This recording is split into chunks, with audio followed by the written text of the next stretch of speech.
마가복음 13장 14절부터 27절까지의 말씀을 저와 여러분이 한 절씩 교독합니다.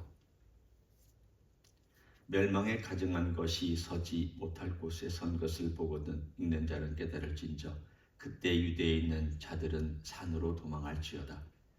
지붕 위에 있는 자는 내려가지도 말고 집에 있는 무엇을 가지러 들어가지도 말며 밭에 있는 자는 겉옷을 가지러 뒤로 돌이키지 말지어다. 그날에는 아이 벤 자들과 젖먹이는 자들에게 화가 있으리로다.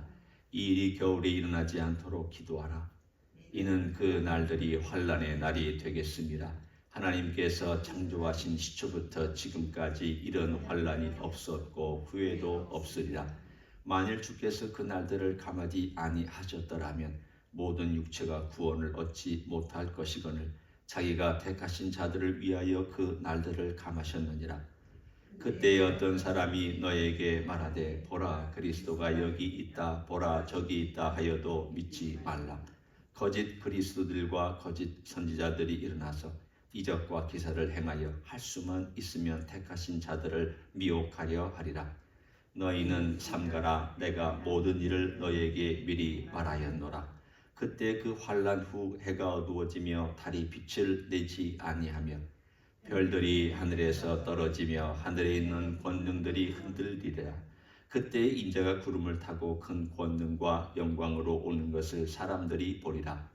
또 그때에 그의 천사들을 보내어 자기가 택하신 자들을 땅 끝으로부터 하늘 끝까지 사방에서 모으리라. 아멘. 종말에 관한 기사와 또 기록은 사실은 어떻게 해석하느냐에 따라서 많이 방향이 달라집니다. 그렇지만 우리가 이 종말에 관한 예수님의 예언들, 다른 선지자도 마찬가지지만 해석하는 한 가지 방법이 있습니다. 그것은 확실한 것을 근거로 덜 확실한 것을 접근해가는 방법입니다. 그러니까 예를 들면 확실한 것은 뭐냐? 오늘 여기 나와 있는 것처럼 예수님이 오신다. 너무 확실한 거죠.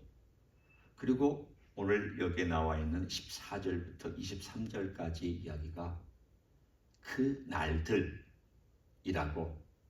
주님께서 지시대명사를 쓰셔서 명확하게 말씀하셨습니다.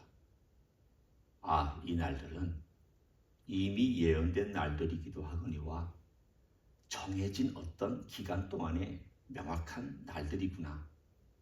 이건 명확하지 않을 수가 없는 날들입니다. 그냥 이런 날들, 보통 날들이 아닙니다. 그리고 우리가 흔히 얘기하듯 그냥 하루의 삶을 얘기하는 것이 아니라 다니엘에서 얘기하고 있고 이사야에서 얘기하고 있고 예레미야가 얘기하고 있고 많은 선지자들이 계속 거듭 얘기하고 있는 야곱의 환난의 날입니다. 그 날들은 거의 성경에서 이견 없이 마지막 때에 있을 것이라고 예언하고 있습니다. 이건 확실합니다. 뿐만 아니라 여기에 더 확실한 것도 있는데 그것은 멸망에 가증한 것이 서지 못할 곳에 선 것을 보거든 이라고 다니엘서 9장에 있는 말씀을 그대로 예수님께서 인용하셨습니다. 그러면 다니엘서 9장을 인용하셨다는 말씀은 다니엘의 9장의 나머지 프레임도 다 주님께서 암시하고 말씀하고 있다는 뜻입니다. 그러면 14절부터 23절은 바로 우리가 잘 알고 있는 7년 기간의 큰 환난, 그 기간의 이야기를 주님께서 집중적으로 14절부터 23절까지 다루고 있구나 라는 것을 알 수가 있습니다. 이건 확실합니다. 그러면 이 확실한 것 위에 조금 덜 확실하게 느껴지는 부분으로 우리가 접근해서 들어가면 그러면 그 앞에 나와 있는 환난과 여 뒤에 나와 있는 환난과는 어떤 연관이 있습니까? 라고 질문할 수 있습니다. 그게 그 안에 들어가 있는 것입니까? 아니면 그 앞에 있는 환난들입니까? 이렇게 묻는다면 그 앞에 있는 내용 13절까지의 부분과 그리고 14절부터 23절의 부분과 그리고 24절부터 27절의 부분, 세 부분으로 우리가 나누어 볼 수 있습니다. 그런데 그게 대략적으로 시간별로 되어 있는 것을 볼 수가 있습니다. 첫 번째 파트는 일반적인 환란입니다. 바꿔 얘기하면 7년 대환란이라고 하는 큰 환란이 오기 전에 어느 정도 이 전 세상에서 일어날 환란, 일반적인 환란들 조금 더 집중적으로 일어나겠죠.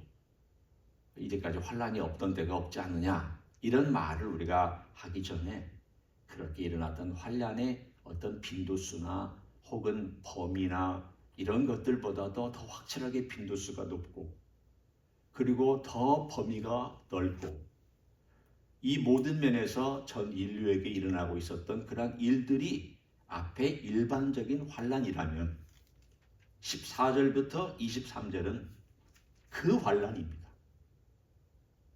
그러면 우리가 이것을 지금 제가 이 아침에 왜 얘기하느냐?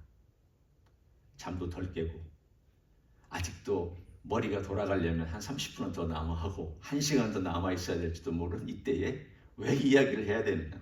주님 말씀 때문에 그런 것입니다. 23절 보세요. 너희는 삼가라. 내가 모든 일을 너희에게 미리 말하였노라. 미리 말씀하셨으면 미리 알고 있어야죠. 아는 것도 우리에게는 대단히 중요한 것이기 때문입니다. 알아야 됩니다. 알고 있어야 된다는 뜻이에요. 다는 몰라도 주님이 말씀하신 정도는 알고 있어야 됩니다. 그러니까 지금 현재 우리가 이 지음에 들어와 있다면 우리는 13절까지 이야기 가운데 들어와 있는 셈이고, 가장 또한 어려운 문제 중에 하나가 13절을 해석하는 해석입니다. 13절 보시면 또 너희가 내 이름으로 말미암아 모든 사람에게 미움을 받을 것이나 끝까지 견디는 자는 구원을 받으리라. 이 끝까지가 뭡니까? 이 끝까지가 우리 주님 오시는 27절까지 끝까지를 얘기하는 것입니까? 아니면 13절까지의 일반적인 환란의 끝까지를 얘기하는 것입니까? 두 가지 해석이 가능하죠. 그 끝까지가 주님 오시기 바로 직전까지를 끝까지라고 한 건지, 아니면 14절이 시작되는 직전까지의 끝까지를 얘기하고 있는 것인지, 우리는 이 부분은 해석이 두 갈래로 갈립니다. 저는 어떤 해석을 취하느냐 하면 이것이 순서로 되어 있기 때문에, 그리고 이 일반적인 환란을 이야기하고 있는 것이기 때문에 이것은 일반적인 환란의 끝부분까지 잘 견디는 자는 구원을 얻을 것이다. 그러면 이 13절과 14절 사이에 들어있는 우리가 주님께서 말씀하시지 않는 사건이 있습니다. 이 사건은 신약의 다른 부분에 나옵니다. 우리는 그것을 일반적으로 휴거라고 말합니다. 들림받는다고 말합니다. 그렇다면 지금 여기서 얘기하고 있는 이 프레임, 시간의 프레임을 볼 때 13절의 끝까지는 휴거 직전까지 일반적으로 이 세상에서 믿는 사람들이 당하는 환란을 잘 견디는 자는 주님, 그분의 놀라운 능력에 의해서 공중으로 들림받는 일들이 일어날 것이다 라는 것이 13절과 14절 사이에 있는 사건입니다. 그렇다고 제가 이렇게 해석하는 것이 절대적으로 옳다라고 저는 말하지 않겠습니다. 저도 이 부분은 틀릴 수 있습니다. 왜냐하면 덜 확실한 것이기 때문에. 저는 확실한 것은 이미 말씀드렸고, 덜 확실한 것은 제가 성경의 다른 부분을 대입해서 말씀을 드리고 있습니다. 하지만 7년 환란이 끝난 그 끝까지 우리가 견뎌내야 하는 그것도 가능하고, 혹은 7년 환란 직전까지 환란을 견뎌내야 되는 것도 가능하고, 어떤 것이든지 가능하겠지만 어떤 길을 걸어가든 우리의 삶에는 변함이 없습니다. 왜 변함이 없느냐? 내가 예수 그리스도를 믿고 더 큰 환란이라도 견뎌내야죠. 오늘 주님께서 어느 정도인가를 말씀하시면서 전무후무한 환란일 것이다. 세상이 지어진 이후로 이런 환란이 없을 것이다. 아니 예수님께서 그 정도로 말씀하셨으면 어떤 환란이길래, 아니 얼마나 아프길래. 여러분 병으로 아파 보셨잖아요. 여러분 고난 당해 보셨잖아요. 힘들어 보셨잖아요.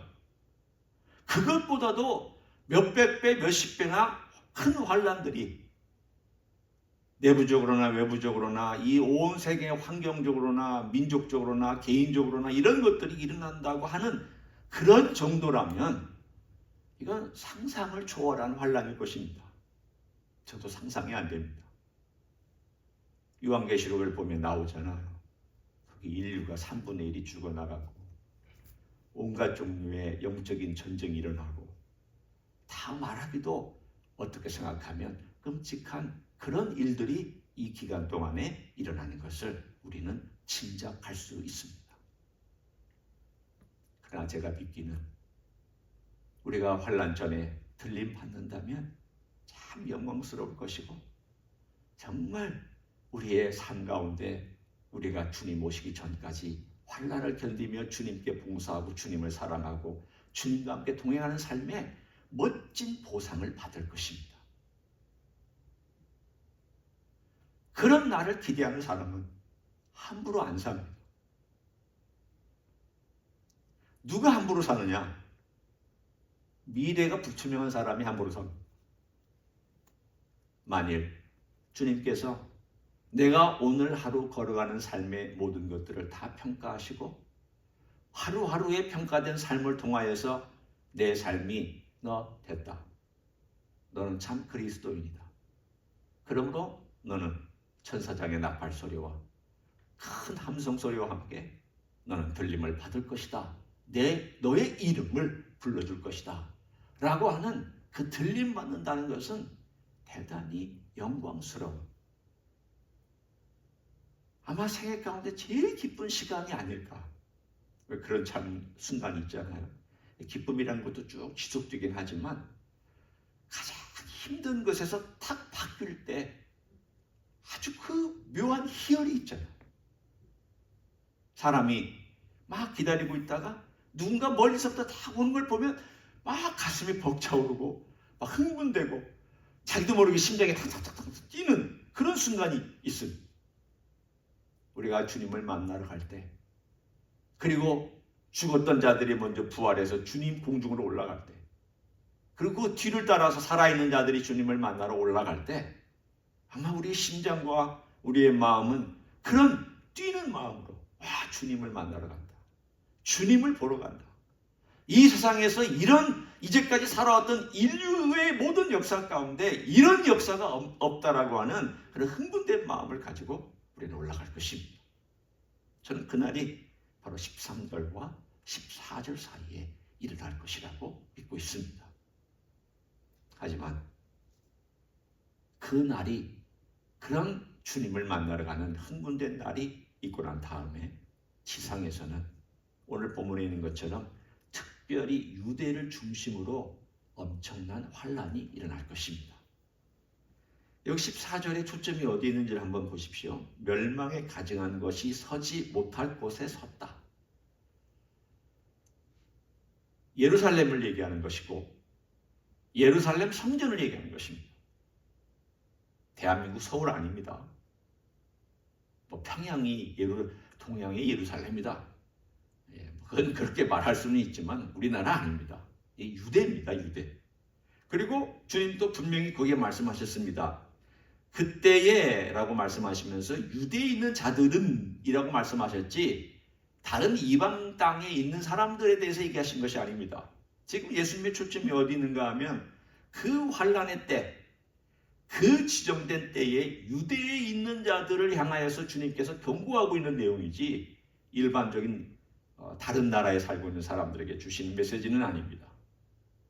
그들은 어떻게 되느냐? 그때 멸망에 가증한 것이 그때 7년 환란의 중간에 적그리스도가 이 일을 행할 때 어디로 도망가야 되느냐? 산으로 도망가라고 그랬습니다. 그거 어느 산입니까? 예루살렘에 살고 있거나 그 근방에 살고 있는 사람들은 다 압니다. 제일 높은 산, 그 근방에서 제일 높은 산이 어디냐면 감람산입니다. 감람산은 시온산보다 좀 더 높습니다. 그래서 일반적으로 산 그러면 시온산은 도시이기 때문에 약 언덕이 한 2내지 3개 이렇게 이런 시온 이렇게 된 다윗의 성은 요 아래에 있고 솔로몬은 그 위에다가 성전을 지었기 때문에 언덕배기로 이렇게 되어 있지만 요거보다 조금 더 높은 감람산이 있습니다. 우리 주님 기도하셨던 감람산. 거기가 산입니다. 거기로 도망가라는 뜻입니다. 왜 거기로 도망가느냐? 예수님이 재림할 곳이기 때문이기도 합니다. 예수님께서 이스라엘 백성을 돕기 위해서 주님의 놀라운 기적을 베푸실 곳이기도 되기 때문입니다. 주님 미리 말씀해 주셨습니다. 산으로 도망가라. 오늘 여기 나와 있는 모든 이야기들은 바로 그 날들을 우리들에게 말씀해 주고 있습니다. 왜 이 말씀을 해주시느냐? 이방 신자인 우리는 이방 신자잖아요. 우리는 예루살렘에 살고 있는 사람도 아니거니와 유대인도 아닙니다. 우리는 한국 사람으로서 예수 믿을 기회를 얻지 못했던 오랜 역사를 가지고 있다가 정말 하나님의 은혜로 조선시대 막바지에 구원열차에 올라타서 그 구원열차에 올라탄 사람 중에 한 사람이 된 것이지 우리가 아브라함의 DNA 조상을 가진 그러한 사람들도 후손들도 아닙니다. 주님은 그런 이방 신자들에게도 말씀해 주셨지만 앞으로 돌아올 유대인의 신자들에게도 주님은 말씀하고 있습니다. 왜냐하면 모든 열방들이 주님의 나라에 들어가서 피부색, 인종의 차이, 문화의 차이 이런 것 없이 주님의 나라에서 누릴 수 있는 그 영광스러운 날을 주고 싶어 하기 때문입니다. 선물은 많은 사람이 누릴수록 좋습니다. 행복도 많은 사람이 누릴수록 좋습니다. 교회 전체가 예를 들어서 행복해지는 것이 좋지. 누구는 슬퍼하고 다 행복해하는데 누구는 슬픔 가운데 있으면 그 얼마나 마음이 아픕니까? 다 기뻐하는 거 좋아하고 다 즐거워하는 것이 그게 아버지의 마음이고 어머니의 마음일 것입니다. 우리 주님의 마음도 그렇습니다. 모든 이방 민족도 다 왔으면 좋겠고 모든 유대인도 다 왔으면 좋겠지만 그럴 수는 없으니까 현실적으로. 그럼에도 불구하고 미리 알려주셔서 돌아와라. 내게로 와라. 내게 피해라. 내가 너의 반석이 된다. 그러면서 주님은 이 역사의 종말을 말씀해 주셨습니다. 역사의 종말은 그리고 새로운 시대와 새로운 나라는 인간이 만들어낼 수 없는 나라입니다. 여기에 캐치프레이즈가 있습니다. 손대지 아니한 돌. 다니엘서 2장에 나오는 말씀입니다. 산에서 손대지 아니한 돌이 내려와 모든 그 신상, 그 금신상, 은, 동, 철로 된 그 신상을 아주 가루로 만들어 버립니다. 그 이야기는 무엇을 말씀하고 있는가 하면 예수님께서 인간이 세우는 모든 나라와 문명과 조직과 체계를 다 무너뜨리고 완전히 가루로 만든 다음에 주님의 나라를 거기에다 건설하실 것입니다.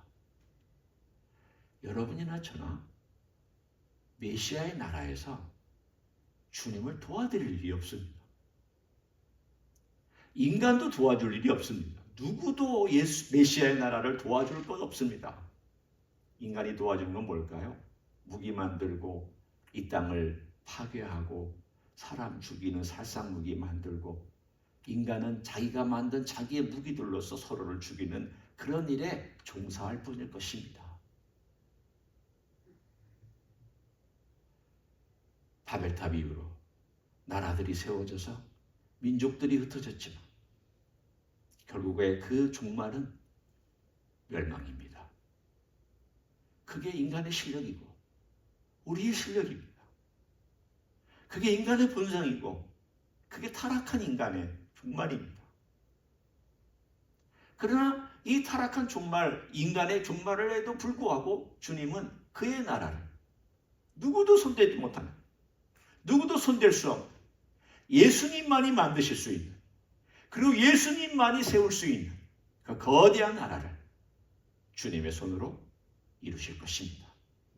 누가 그 나라에 들어가서 예수님과 함께 더불어 왕노릇하느냐? 참 어떻게 생각하면 우리는 땀도 안 흘리고 왕노릇하는 셈이죠.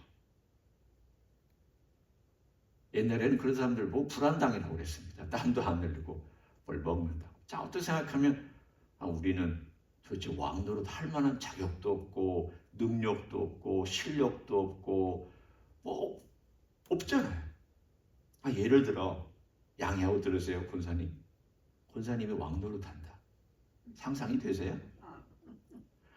저도 저도 마찬가지지만 우리 모두가 우리 성도들이 왕노릇한다는 게 어떻게 상상이 안 돼요. 우리가 무슨 세상에서 출세한 사람들도 아니고 지도력이 뛰어난 사람들도 아니고 무슨 세상에 위대한 업적을 남긴 사람도 아니고 이런 사람들인데 주님은 말씀하시기를 왕노릇한다라고 말씀해 주셨으니 주님을 사랑하고 주님을 위하여 핍박받고 주님을 위해서 눈물을 흘리고 주님 때문에 고생하고 주님 때문에 마음 아파하고 주님이 사랑하는 형제 때문에 마음 아파하고 주님께서 소외된 자를 돌보라고 그래서 소외된 자를 돌봤고 약한 자를 위해서 신경 쓰라고 그래서 신경 썼더니 주님께서 너 잘했다.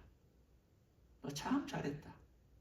네가 소자 하나를 돌본 것이 나를 돌본 거고 소자 하나에게 찬물 한 그릇을 대접한 것이 나를 대접한 것이고 너의 상이 크다. 나와 함께 왕노릇하자. 그 나라가 이해가 안 됩니다. 사실은 이해가 잘 안 돼요. 도대체 어떤 나라일까? 어떻게 다스리려고 그러십니까? 우리같이 미련하고 연약한 인생들을 통하여 주님이 다스린다는 게 이게 뭘까? 상상이 안 됩니다. 안 될 수밖에요. 우리는 이 땅 위에 유능하고 잘 살고 멋있고 똑똑하고 아주 정말 기발한 사람들이 다스려왔기 때문에 그런 사람들이 지도자가 되어야 된다고 생각하고 있지 그 반대를 생각을 안 하기 때문에 우리는 주님의 나라에 대한 상상을 잘 못합니다.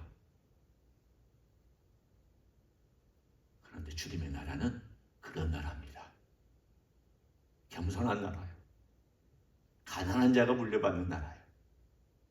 청결한 자가 물려받는 나라예요. 온유한 자가 땅을 차지하며 왕노릇하는 나라인 줄 믿습니다. 그런 나라를 기대하며 오늘도 우리 주님과 함께 주님의 마음, 주님의 겸손하고 온유한 마음, 그리고 형제를 돌보고 기도하는 마음으로 살아가는 여러분 되시기를 예수님의 이름으로 간절히 축원합니다. 기도하겠습니다. 하나님 고맙습니다. 오늘도 주님의 놀라우신 나라를 우리들에게 소개해 주셨습니다. 인간이 세운 이 화려하고 멋진 나라는 다 무너지고 가루로 없어지겠지만 주님이 세운 나라는 영원하며 주님이 세운 나라는 참으로 이해할 수 없는 성격의 나라인 것을 또한 믿고 감사드립니다. 온유한 자가 땅을 차지한다고 말씀하였고 온유한 자가 왕노릇 할 것을 말씀해 주신 것을 감사합니다. 주님 오늘도 주님과 함께 주님처럼 온유하고 겸손한 삶을 살아갈 수 있도록 우리를 도와주시기를 원합니다. 은혜 베풀어 주시기를 원합니다. 능력 베풀어 주시기를 원합니다. 우리 안에 역사하여 주시기를 원합니다. 성령님 도와주셔서 주님의 나라에 합당한 삶을 살아갈 수 있도록 저희를 인도하여 주시옵소서. 이제는 우리 구주 예수 그리스도의 은혜와 하나님 아버지의 극진하신 사랑과 성령 하나님 교통하심의 역사가 오늘 이 아침에도 우리 주 예수 그리스도의 마음을 본받고 싶어서 주님 앞에 나와 은혜를 구하고 도움을 구하고 능력을 구하는 이 자리에 참여한 모든 종들 위에와 주임지 희스교회 위에와 이민교회들, 광덕교회들과 선교사님들 위에 이제로부터 영원히 함께 하실지어다. 아멘.